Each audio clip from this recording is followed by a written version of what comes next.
नमस्कार, स्वागत आपका हरियाणा न्यूज 24 पर। मैं हूं प्रिंस लंबा। हरियाणा प्रदेश के अंदर बीजेपी में हरियाणा सरकार में मंत्री अनिल विज, मुख्यमंत्री नायब सैनी और प्रदेश अध्यक्ष मोहन लाल बड़ोली के बीच विवाद थमने का नाम नहीं ले रहा है। जो घमासान मचा है वो रुकने का नाम नहीं ले रहा है। एक तरफ जहां बीजेपी की तरफ से सीएम सैनी और प्रदेश अध्यक्ष बड़ोली की तरफ से अनिल विज को झटका देने की तैयारी कर ली गई है। अनिल विज को 3 दिन का समय देकर कारण बताओ नोटिस थमा दिया गया था और अनिल विज से मंत्री पद, कुर्सी छीनने की तैयारी कर ली गई। तो वही दूसरी तरफ विज ने भी अब उस चिट्ठी का मुंह तोड़ जवाब देकर बीजेपी के ऊपर ही, सैनी और बड़ोली के ऊपर ही बड़ा बम फोड़ दिया है। हरियाणा प्रदेश के अंदर सियासत के अंदर बड़ा धमाका कर दिया है। हालांकि अनिल विज की तरफ से जो हरियाणा सरकार में मंत्री हैं, जिनके पास फिलहाल सरकार में रहते हुए ऊर्जा, श्रम एवं परिवहन मंत्रालय है, तो वो पिछले कुछ दिन से नाराज नजर आ रहे थे और उनकी नाराजगी सीधे तौर पर मुख्यमंत्री नायब सैनी और प्रदेश अध्यक्ष मोहनलाल बड़ोली के साथ दुश्मनी में बदल गई थी, दुश्मनी में कन्वर्ट हो गई थी और लगातार बागी तेवर दिखा रहे थे। अपनी ही सरकार का, अपनी पार्टी का खुलकर विरोध जता रहे थे, बगावत कर रहे थे। और इसी के चलते जहां हाईकमान की तरफ से, जहां बीजेपी संगठन की तरफ से उनके ऊपर एक्शन लेने की तैयारी हुई, तो वही कारण बताओ नोटिस का अनिल विज ने जो जवाब दिया है, 8 पन्नों का जो जवाब वापिस भेजा है, जो चिट्ठी हाईकमान को भेजी है, उसमें बड़ा धमाका कर दिया है, बड़ी खलबली मचा दी है। हालांकि अनिल विज की तरफ से इस चिट्ठी को सार्वजनिक नहीं किया गया कि उन्होंने क्या कुछ जवाब जो है कारण बताओ नोटिस का हाईकमान को भेजा है, लेकिन अब इसको लेकर अंदरूनी रूप से कुछ चर्चाएं शुरू हो चुकी हैं। सुगबुगाहट देखने को मिल रही है कि अनिल विज ने 8 पन्नों की जो चिट्ठी भेजी है, जो जवाब सीधा राष्ट्रीय अध्यक्ष जेपी नड्डा को भेजा है। यहां पर गौर करने वाली बात यह है कि विज ने कारण बताओ नोटिस का जवाब जो फरमान जारी करने वाले नेता प्रदेश अध्यक्ष मोहनलाल बड़ोली थे, उनको नहीं, बल्कि सीधे राष्ट्रीय अध्यक्ष जेपी नड्डा को लिखा है। यानी कि विज ने जेपी नड्डा को सीधा जवाब लिखकर कारण बताओ नोटिस का मोहनलाल बड़ोली को उनकी हैसियत बता दी है, उनकी औकात दिखा दी है कि उनकी नजरों में मोहनलाल बड़ोली कुछ खास मायने नहीं रखते, उनकी नजरों में मोहनलाल बड़ोली की कोई अहमियत नहीं है। तो ऐसे में अब अनिल विज ने जो जवाब लिखा है, जो 8 पन्नों की चिट्ठी थी, उसमें 8 पॉइंटों के माध्यम से अनिल विज ने बड़ा धमाका करने का काम कर दिया है। अब उन पॉइंटों को लेकर अगर चर्चा की जाए, और इन्हीं खास कारणों की वजह से अनिल विज अपनी पार्टी के साथ बगावत करने पर भी मजबूर थे। चिट्ठी के अंदर उन्होंने पहला पॉइंट यह रखा है कि उन्हें टिकट मिलने से पहले, यानी कि चुनाव के दौरान जब तक टिकट वितरण नहीं हुआ था, उससे पहले अंबाला कैंट सीट के ऊपर ये भ्रांतियां फैलाई गई, उनके खिलाफ ये भरम फैलाया गया कि उनको टिकट नहीं मिलने वाली, उनकी टिकट कटने वाली है। इसके अलावा दूसरा पॉइंट ये रखा गया कि चुनाव के दौरान उनको मरवाने की साजिश रची गई, तो साथ ही उनकी सुरक्षा भी घटाई गई थी। वही तीसरा पॉइंट उन्होंने अपनी चिट्ठी के माध्यम से यह रखा है कि उनके हलके के विकास कार्यों को रोक दिया गया, उनके हलके में जो विकास कार्य चल रहे थे उन पर पूर्ण विराम लगा दिया गया, ताकि उनको चुनाव में आसानी से हराया जा सके, जनता उनके खिलाफ हो जाए। वही चौथा पॉइंट यह भी रहा उनकी चिट्ठी में कि सब कुछ सीएम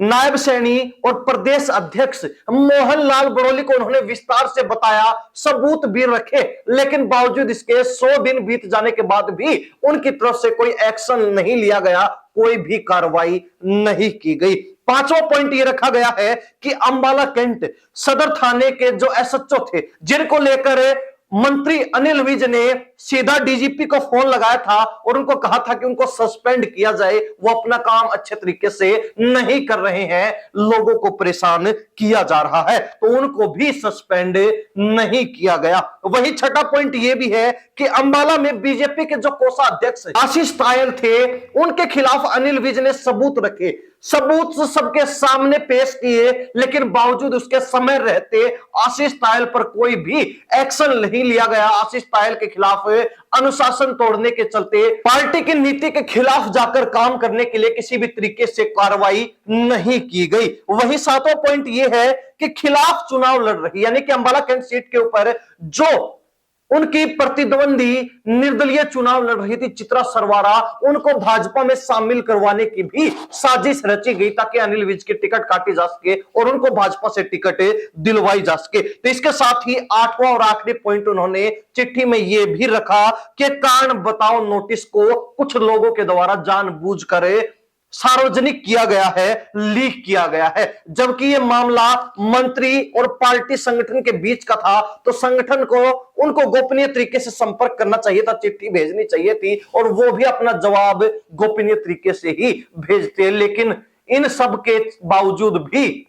उनको जो नोटिस मिला है उसको लीक किया गया है जानबूझकर कुछ लोगों के द्वारा। ये वो 8 पॉइंट है जिनको लेकर सूत्रों से मिली जो जानकारी है उसमें यह स्पष्ट किया गया है कि 8 पन्नों के अंदर इन 8 पॉइंटों के माध्यम से, इन 8 बिंदुओं के माध्यम से अनिल विज ने अपना सारा दुखड़ा लिख दिया, अपना जो स्पष्टीकरण था वो लिखते हुए और अपनी पार्टी को जो लोग उनसे कारण पूछ रहे थे उनको मुंह तोड़ जवाब देने का काम किया है। आपको बता दें कि अनिल विज पिछले कुछ दिन से लगातार अपनी सरकार से, अपनी पार्टी से नाराज चल रहे हैं। हालांकि उनकी नाराजगी विशेष तौर पर मुख्यमंत्री नायब सैनी और प्रदेश अध्यक्ष मोहनलाल बड़ोली से है, क्योंकि ये दोनों ही नेता मनोहर लाल खट्टर के बेहद करीबी हैं और मनोहर लाल खट्टर के खेमे से आने के चलते अनिल विज की इनके साथ बिल्कुल भी नहीं जमती है। और यही सबसे बड़ा कारण है कि खट्टर के इशारे पर अनिल विज के कामों में बाधा लगाई जा रही है, टांग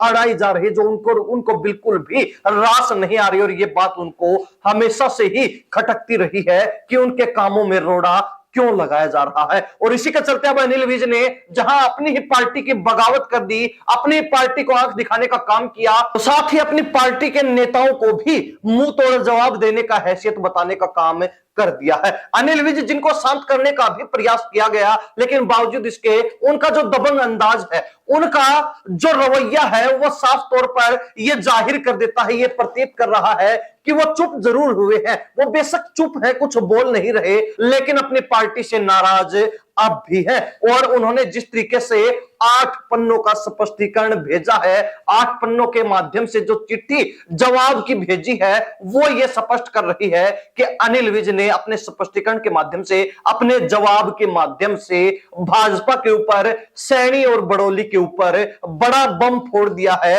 बड़ा धमाका कर दिया है। अब देखने वाली बात रहेगी कि अनिल विज ने जो स्पष्टीकरण दिया है, जो जवाब दिया है और विस्तार से कई नेताओं को घेरने का काम कर दिया, फंसाने का काम कर दिया है, तो इसके बाद कार्रवाई किस पर होगी? क्या अनिल विज ने जो जवाब दिया है उसको ध्यान में रखते हुए, उन सब चीजों को मद्देनजर रखते हुए, क्या मोहनलाल बड़ोली और नायब सैनी भी इस मामले में फंसने वाले हैं, घिरने वाले हैं, या फिर वो लोग बिल्कुल पाक साफ रहेंगे और अनिल विज की कुर्सी जानी पक्की हो जाएगी, निश्चित हो जाएगी? क्या होगा क्या नहीं होगा ये भविष्य के गर्भ में है और ये बीजेपी के हाईकमान के ऊपर डिपेंड करता है। लेकिन इतना जरूर है कि अनिल विज की कुर्सी जहां संकट में है, तो वहीं दूसरी तरफ अनिल विज भी मुख्यमंत्री नायब सैनी और प्रदेश अध्यक्ष मोहनलाल बड़ोली के लिए अब एक बड़ी चुनौती, बड़ी समस्या, बड़ी परेशानी बन चुके हैं। एक बड़ा जो है